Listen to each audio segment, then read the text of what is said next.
Hi everyone and welcome back to our channel. In today's video, I will show you how to insert a picture and a shape in PowerPoint. First, open PowerPoint and click on Insert, then click on Shapes and select the shape you want to add. Let's select this one for example.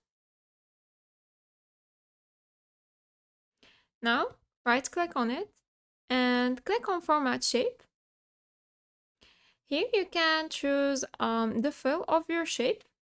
You can choose no fill, solid fill, gradient fill, picture or texture fill, pattern fill, and slide background fill. Click on picture fill to insert a picture in the shape.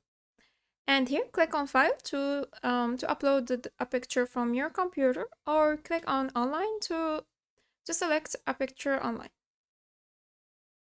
Let's click on File, and here, select the picture you want to add.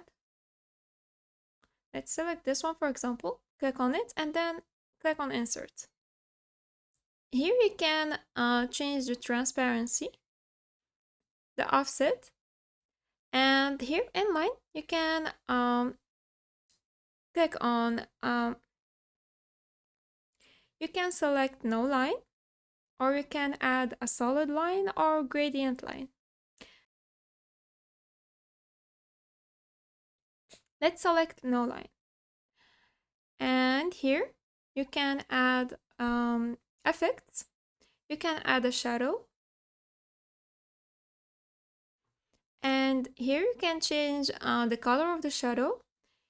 You can change the transparency, the size, the blur. Well, let's reduce the size of this.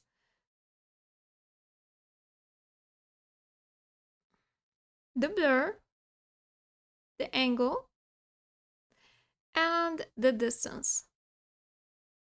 Here you can add a reflection.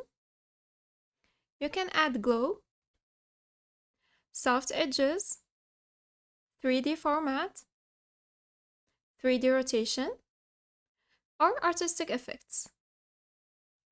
In this section, you can change the size and properties. You can here click on size to change the height and the width, and to rotate your shape. Click on position to change the position of your shape, or click on text box to edit the text box. And here, click on picture. Here we can edit the picture corrections, the colors, or you can crop the picture. And that's it. If you found this video helpful, please like and subscribe. Thanks for watching. Bye!